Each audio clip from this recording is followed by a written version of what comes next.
voulez ma sélection des meilleurs PC portables en 14 ou 13 pouces, vous allez voir que la sélection est quand même plutôt bonne. J'ai aussi moi-même envie d'utiliser tous ces ordinateurs-là. Je vais vous expliquer un peu leurs différences et aussi leurs reproches que j'ai à leur faire. Que ce soit du Apple, que ce soit du Razer, du Huawei, du Asus. Je suis là pour vous parler de tous ces petits PC portables que vous retrouverez bien évidemment en description de cette vidéo. N'hésitez pas à mettre un petit pouce bleu, bien évidemment, comme d'habitude. Et une chose est sûre, c'est quelle est l'utilisation qu'on en fait aujourd'hui d'un si petit PC portable. Et aujourd'hui, est-ce qu'on peut aussi l'utiliser en tant que gamer? Alors, il y a quand même pas mal de choses à prendre en compte. Par exemple, si je vous parle du Apple MacBook Air 13 M3 2024. C'est un excellent rapport qualité-prix au niveau du PC portable parce que celui-ci n'est pas à mettre dans toutes les utilisations. Il est performant au niveau de la puce, un design très épuré, l'écran est toujours au top, toujours aussi silencieux. Les coloris prennent moins de traces, etc. de doigts. C'est vraiment la Rolls-Royce des PC portables pour ceux qui souhaitent l'utiliser, ceux qui ont l'habitude d'utiliser des produits Apple, etc., etc. Qui ont un petit MacBook et qui veulent vraiment aller un petit peu plus loin, que ce soit au niveau de la qualité, au niveau de la RAM, etc. Aujourd'hui, il y a plusieurs packs qui existent au niveau de celui-ci. Et qu'est-ce qu'on en fait de cette utilisation-là? C'est surtout le plus important. Encore une fois, la caractéristique, c'est bien, mais c'est surtout l'utilisation qu'on en fait. Aujourd'hui, un PC portable comme celui-ci est fait vraiment pour vraiment être d'ailleurs équipé pour ceux qui partent en voyage, ceux qui ont besoin d'une utilisation quand même assez poussée pour des logiciels de montage vidéo, pour par exemple tout ce qui est tout ce qui est créatif et à la fois aussi qui ont besoin de gérer leur entreprise dans n'importe quel type d'endroit dans le monde, et c'est vrai que c'est quand même utile. Et surtout qu'aujourd'hui, les PC fixes c'est une bonne chose, mais le problème du fixe, c'est que ça reste fixe. On ne peut pas forcément les déplacer, ou alors voilà, on fait un gros effort, mais c'est pas aujourd'hui l'objet de cette vidéo. L'objet de cette vidéo, c'est de savoir bien utiliser ce type d'objet. Vraiment, chacun a sa propre utilisation. Et aujourd'hui, je vais parler de chaque version qui a à peu près un prix abordable. Hein. On reste aux alentours de, on va dire, de 800 à 2000 € maximum. Bien sûr, c'est pas à la portée de tout le monde ce type de produit, mais c'est fait aussi pour l'utiliser au niveau de votre quotidien. Qu'est-ce que vous voulez en faire? Si c'est juste pour regarder Netflix et naviguer un petit peu sur les réseaux sociaux, clairement, je ne vous conseille pas ce type de produit. C'est vraiment, comme je vous l'ai dit, pour quelqu'un qui a besoin d'être créatif et qui a besoin d'une utilisation aussi poussée. Alors par contre, pour le jeu vidéo, c'est le cas contraire. C'est pas forcément ce que je conseille le mieux. Il existe des PC portables qui le font très bien et qui même fonctionnent mieux. Et des petits PC portables, encore une fois, parce que si vous n'avez pas compris le but de cette vidéo, c'est pour des PC de 14 pouces. Donc c'est des très petits PC qui auront peut-être tendance à chauffer, mais en attendant, ils sont très fins, ils sont très légers et ils sont transportables partout. Aujourd'hui, ce que moi je reproche à les gros PC gamers portables, le problème, vous l'avez compris, d'en gros, c'est que c'est lourd et c'est assez imposant. Et surtout aussi leurs blocs de chargement, ils sont souvent pris aussi pour un poids supplémentaire, donc à compter vraiment là-dessus. Alors que là, par exemple, le MacBook, il se charge en USB-C pour la plupart ou du Lightning, peu importe, mais en vrai, c'est généralement le cas, il se charge en USB-C. C'est très pratique, vous avez juste à avoir un seul chargeur, ça fait tout à la fois. Vous avez juste à recharger, que ce soit votre smartphone, il est chargé, hop, vous chargez votre PC portable, et c'est aussi de gagner aussi en autonomie. Les PC portables gamers qui sont assez gros de 15 pouces ou 17 pouces ont tendance à n'avoir aucune durée de vie au niveau de la batterie parce qu'ils sont très énergivores, et si on veut aussi avoir toutes les performances, malheureusement il faut le laisser brancher. Alors qu'un PC portable MacBook Air comme celui-ci pourra durer une dizaine d'heures sans problème. En général, c'est vraiment entre 8 et 10 heures d'utilisation, mais vraiment quasi intensive. Pour ceux qui aiment Apple, c'est pas mal. Alors par contre, ceux qui souhaitent une utilisation un petit peu plus intensive de quelque chose qui est quand même un peu plus performant, il y a Razer. Alors par contre, Razer, je veux dire aussi ce que j'en pense. Donc ça peut être équipé de plusieurs manières différentes au niveau du PC, hein. Forcément, on a tout type de... Là-dessus, on peut s'équiper. Au niveau du Razer Blade 14, donc il peut y avoir une carte graphique 4060, 4070, même beaucoup plus haut que ça. Le PC est relativement léger, mais attention à bien choisir les composants à l'intérieur de celui-ci. Déjà, je vais vous expliquer pourquoi. En général, le processeur, ce que je vous conseille, c'est un Ryzen 9 ou un Ryzen 7 ou un Intel Core i9 ou un Intel Core i7.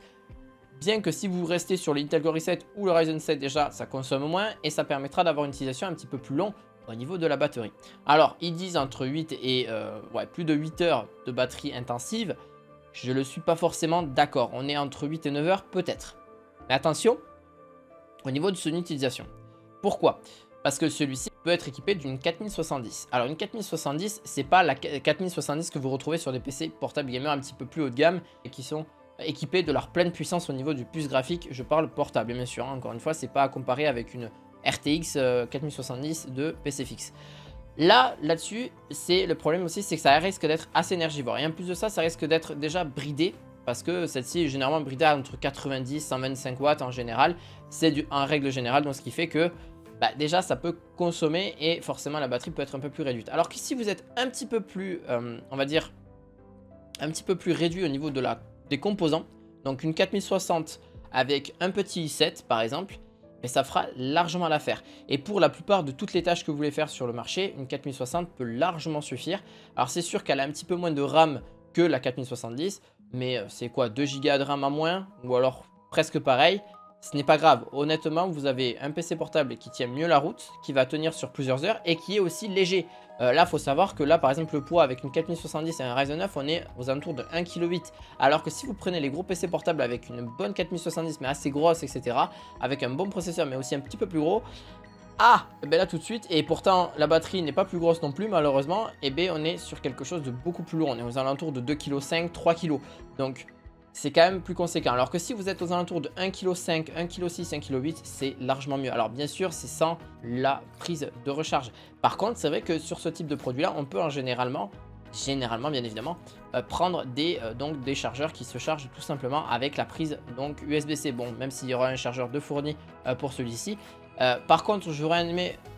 par exemple sur les Razer Blade en général il y a aussi un écran OLED, mais là il n'y avait pas d'écran OLED et c'est un petit peu dommage. Le haut-parleur il n'est pas si ouf que ça, enfin bon bref ça reste assez basique. C'est un petit PC assez sympa que je vous mettrai aussi en description de vidéo. Et si je vous parlais du Huawei MateBook X Pro, oui, parce que si je vous parle aussi forcément de d'autres PC portables, il en existe d'autres avec des autonomies bien plus longues et sans forcément avoir derrière, vous l'avez compris, une carte graphique. Alors si je vous parle de ce processeur Intel Core Ultra 9 couplé avec 32 Go de RAM et 2 Tera de SSD avec sa batterie de 70 Wh, on est quand même pas mal, surtout avec une charge rapide. Si vous rechargez en 10 minutes celui-ci, ça récupérera à peu près 2 heures d'autonomie. Donc imaginez en 30 minutes, 40 minutes, le PC est largement fait pour durer plusieurs heures. Là ce que j'ai trouvé particulièrement bon dans cet écran, c'est que déjà l'écran il est OLED, beaucoup plus professionnel au niveau de celui-ci, parce que là c'est vraiment pour un PC portable, vraiment pour le professionnel. C'est vraiment pas fait, je vous le conseille pas forcément pour du jeu vidéo, c'est vraiment pour ceux qui ont besoin d'une forte puissance de calcul, assez élevée pour tout ce qui est créatif, pour tout ce qui est travail en général. Et surtout RAM 32 Go et 2 Tera, c'est vraiment un must du must. Et comme je vous l'ai dit, il se recharge en soit de 2 Thunderbolt 4, donc pour équiper d'un écran supplémentaire si vous le souhaitez, ou carrément d'un USB type C. Donc la batterie de 70 Wh elle peut être chargée jusqu'à 90 watts. Et donc un peu de temps qu'il le faut, mais vous pouvez les charger dans une voiture, dans un avion, dans une batterie externe.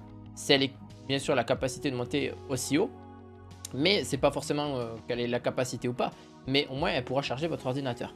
Par contre voilà, le webcam est fourni avec un Full HD, Wi-Fi qui est disponible en Wi-Fi 6, le Bluetooth assez classique, voilà, donc on a toutes les normes de dernière génération sans trop de soucis, et surtout l'utilisation sur plusieurs heures. Et devinez quoi, là on a gagné quasiment 1 kg par rapport au produit précédent, il fait seulement 980 grammes. Alors imaginez d'avoir tout votre travail et tout ce que vous avez fait ces derniers mois juste dans un si petit PC portable et avec une puissance juste phénoménale. Il a 16 cœurs, 32 Go de RAM, ce qui suffit largement pour travailler. Quelque chose d'assez robuste, beaucoup plus robuste que la plupart des PC portables que je connais à l'heure actuelle et qui pour moi a une très bonne utilisation et bien sûr sous Windows 11 avec quand même une définition mais vraiment très bonne pour le coup. C'est une définition en gros de 3120 par 2080 pixels, ce qui reste aussi correct.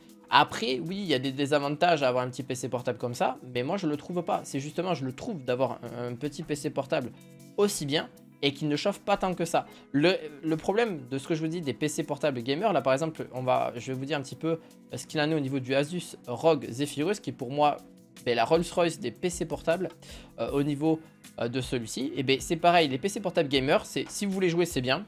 Pour de la création, etc., c'est bien. Honnêtement, j'avoue, c'est pas très lourd non plus. Hein. Là, si on 1,8 kg, allez, avec le chargeur, vous ajoutez peut-être 100 grammes, on arrive à aller quasiment presque 2 kilos. Ça reste extrêmement correct, mais encore une fois, il faut savoir si vous voulez le porter plusieurs heures et si vous avez tendance à faire du montage vidéo, etc. Ben voilà, il va falloir le compter pour aussi. Mais ça reste quand même pour moi une option qui n'est absolument pas négligeable et surtout à bien compter dans votre portefeuille aussi.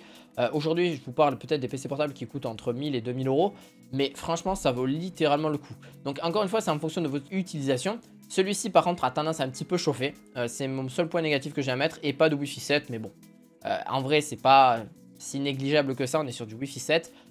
On est en général, alors il existe plusieurs versions, donc je vous mettrai la version pour moi qui est correcte. 4060 avec une Ryzen 7, là par exemple, là je vous parle d'une version avec un Ryzen 9 et une 4070 encore une fois, couplé avec 32 Go de RAM et 1 Tera de SSD, encore heureux pour le prix du PC. Le problème de celui-ci, bah, c'est qu'il fait 1,5 kg, donc déjà ça pèse un petit peu, mais c'est moins que le Razer, donc déjà c'est déjà une bonne chose, parce que moi le poids ça rentre en compte aussi quand on prend un PC portable, hein. Je tiens juste à l'énoncer. On a stockage de micro SD qui sont disponibles, ça ne vous inquiétez pas, sur tous les ordinateurs portables dont je vous ai parlé aujourd'hui, ils sont équipés de micro SD sans trop de soucis. On est sous Windows 11 classique, donc bon, jusque là si ça vous change pas grand chose, si vous avez toujours été sous Windows, c'est bien. On a une belle autonomie, il faut le dire sincèrement, l'autonomie est quand même vraiment bonne. Faut compter ouais, entre 7, 8, 9 heures si c'est pas une utilisation intensive. Une utilisation intensive, on en sera plus sur les alentours de 3 heures, 4 heures, vraiment honnête. Mais vraiment, une utilisation à peu près normale, ça reste vraiment entre 7 et 8 heures parce que si vous ne poussez pas, on va dire, le PC à son paroxysme, par exemple, si vous êtes tout le temps en train de jouer, c'est compliqué. Mais 3 heures, 4 heures, c'est quand même mieux que ce qui se fait sur le marché. Après, c'est pas, encore une fois, une réelle différence avec une vraie RTX 4070. Hein. Là, une 4070 pure, bah, c'est sûr qu'elle va être différente. Par contre, je vais vous dire un truc que j'ai bien aimé, c'est surtout l'écran. L'écran, c'est un OLED 3K 120 Hz avec du 14 pouces, mais vraiment, c'est génial. Voilà, donc c'est pour moi, pour vous dire que là-dessus, on a 4 ordinateurs qui ont chacun leur point faible et vraiment aussi leur point fort, comme j'ai pu le dire, mais c'est sûr que ça dépend de chacun de vos utilisations. Voilà, j'espère qu'en tout cas cette vidéo vous aura plu. Vous retrouverez les 4 PC dont je vous ai parlé aujourd'hui, Apple, Razer, Huawei et Asus en description de vidéo. Si c'est pas fait, abonne-toi et on se dit à très bientôt pour une nouvelle vidéo high-tech. À la fois prochaine, ciao ciao.